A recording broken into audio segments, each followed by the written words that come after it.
आज की ये खबर देखने के बाद मैं बिल्कुल निशब्द हूं। मतलब इस कदर निशब्द हूं कि समझ नहीं आ रहा है कि आखिर हमने ये क्या समाज बना लिया है। यूपी के हाथरस में एक बच्ची के साथ इस तरह से गैंगरेप, उसके बाद उसकी जीभ काट दी गई, उसके बाद उसकी रीढ़ की हड्डी तोड़ दी गई। 14 सितंबर को उसके साथ एक घटना होती है और 29 सितंबर को सबको पता चल रहा है। जानते हैं क्यों? क्योंकि 15 दिन से इस खबर को दबाने की सिर्फ यूपी की सरकार ने कोशिश नहीं की, पूरा मीडिया आपको पता है क्या दिखाता रहा। क्योंकि इस बीच में उस दलित बच्ची, 18 साल की उसकी उम्र थी, उसके साथ जो निर्भया जैसी वारदात हुई, उससे ज्यादा जरूरी हमारी दिल्ली की मीडिया के लिए, दीपिका गोवा में थी तो उसको चेज करना ज्यादा जरूरी था। रकुल प्रीत, सारा अली खान, उसको एयरपोर्ट पर हाउंड करना ज्यादा जरूरी था। पायल घोष ने क्योंकि अनुराग कश्यप के ऊपर आरोप लगा दिया था, तो पायल घोष का इंटरव्यू करना बहुत जरूरी था, उस खबर को दिखाना बहुत जरूरी था। पूरा बॉलीवुड जो है ड्रग्स लेता है, नहीं लेता है, क्या करता है, वो सब आपके सामने दिखाना जरूरी था। लेकिन इस बच्ची की आवाज आपके सामने दिखाना कतई जरूरी नहीं था, ना हमारी इस दिल्ली की मीडिया के लिए, ना सरकार के लिए। और सरकार ने पूरी कोशिश की उसको दबाने की। मेरी दोस्त रोहिणी सिंह, वो लगातार ट्विटर पे लिखती रही। सोशल एक्टिविस्ट हैं योगिता भयाना, वो लगातार ट्विटर पे लिखती रही। रोहिणी सिंह ने जब इस वारदात को लिखा, तब यूपी सरकार में जो इंफॉर्मेशन सेक्रेटरी हैं शिशिर सिंह, वो उनको ये लिखकर धमकी देते हैं कि जो भी लोग फेक न्यूज फैला रहे हैं उनके खिलाफ कड़ी कार्रवाई की जा रही है, एफआईआर हो रही है। तो जो कुछ तो लोग बोलते नहीं है और जो बोलते हैं उनको धमकी देकर चुप कराने की कोशिश होती है। क्यों कोई नहीं बोला? आप इस बारे में कभी सोचेंगे क्या? इसलिए कि वो बच्ची दलित थी इसलिए कोई नहीं बोल रहा? और जो इस पाप को करने वाले थे वो सवर्ण ठाकुर थे, उसी बिरादरी के जिसके यूपी के मुख्यमंत्री हैं, उसी बिरादरी के जिसके खुद शिशिर सिंह हैं? या इस वजह से कि 2012 में तो हम लोग सड़कों पर उतर गए थे जब निर्भया के साथ इसी तरह की विभत्स घटना हुई थी, और उस समय पूरा मीडिया भी सड़कों पर था। और मुझे गर्व है इस बात का कि मैं उस मीडिया का हिस्सा थी, मुझे गर्व है इस बात का। लेकिन क्या इस वजह से आज आप नहीं बोलेंगे क्योंकि तब तो मनमोहन सिंह की सरकार थी, लेकिन आज मोदी योगी की सरकार है? या वाकई ये जरूरी है कि आप चाहते हैं देखना कि दीपिका गोवा में है और उसकी गाड़ी का कलर कौन सा है, या फिर यूपी में एक दलित लड़की के साथ इतनी बेरहम तरीके से उसका बलात्कार हो जाता है, उस घटना को आप नहीं देखना चाहते? उस घटना के बारे में आप नहीं जानना चाहते?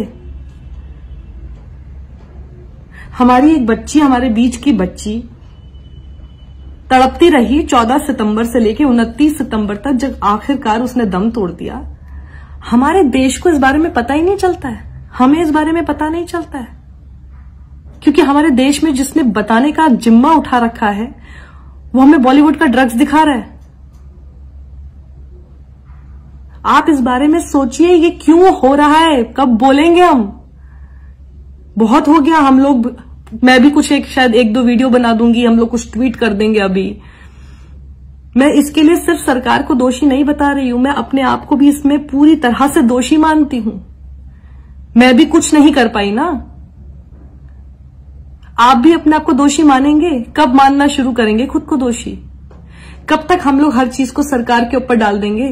कब तक हम लोग हर चीज के लिए यही बोलते रहेंगे कि देखिए ये खबर नहीं दिखाई, उसके बाद हम लोग सब भूल जाएंगे, उसके बाद हमें कोई मतलब नहीं रहेगा, फिर आइए टीवी ऑन करते, आइए देखते दीपिका के साथ क्या हो रहा है। इससे आगे बढ़िए, थोड़ा बहिष्कार करना सीखिए उस मीडिया का, उन सभी लोगों का, उस हर ताकत का जिसने इस पूरी खबर को दबाने की कोशिश की, उनका बहिष्कार कीजिए आप। हमें बहिष्कार अब करना होगा। कितनी ऐसी बच्चियां इस तरह से मरेंगी? उस बच्ची की जीभ काट दी गई, उसकी रीढ़ तोड़ दी गई, क्या उसी तरह से हमारी दिल्ली की मीडिया की भी जीभ काट दी गई है और उसकी रीढ़ तोड़ दी गई है? तो आप जिम्मा उठाइए ना, मैं जिम्मा उठाती हूं ना। हमको किसने रोका है?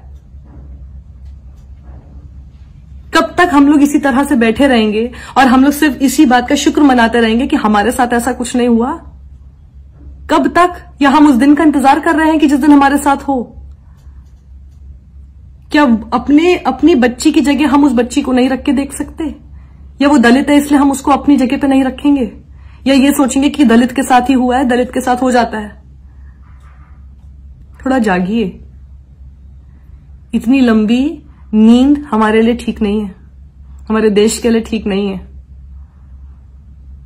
मैं आज जाग गई हूं, आप मेरे साथ जागेंगे?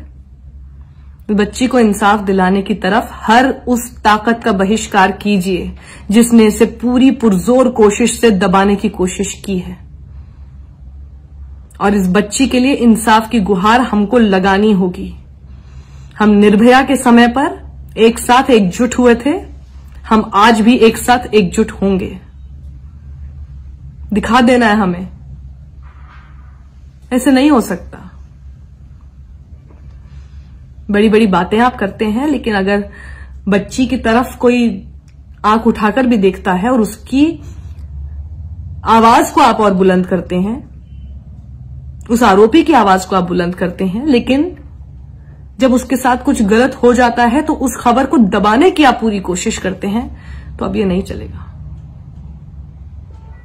मैं इससे आहत हूं, अंदर तक झकझोर दिया इस पूरी खबर ने, और सबसे ज्यादा इस बात ने झकझोरा है कि आज उस मीडिया का मैं हिस्सा हूं जो ऐसी खबर तक दिखाना जरूरी नहीं समझता है।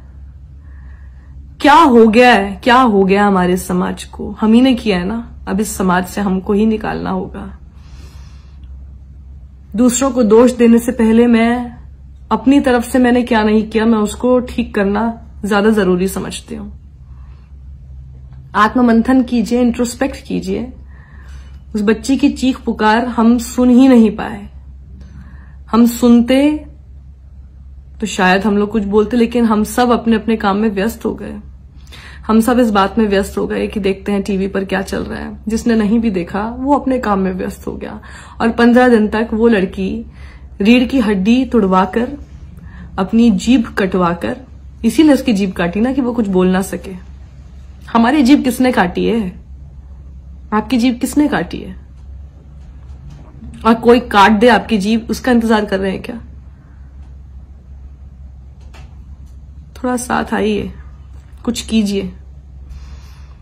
बहुत हो गया है, और अपनी बच्ची की जगह पर उस बच्ची को बस एक बार रखकर देख लीजिए। उसकी चीख की आवाज कैसी होगी ना, उसका अंदाजा आपको खुद हो जाएगा।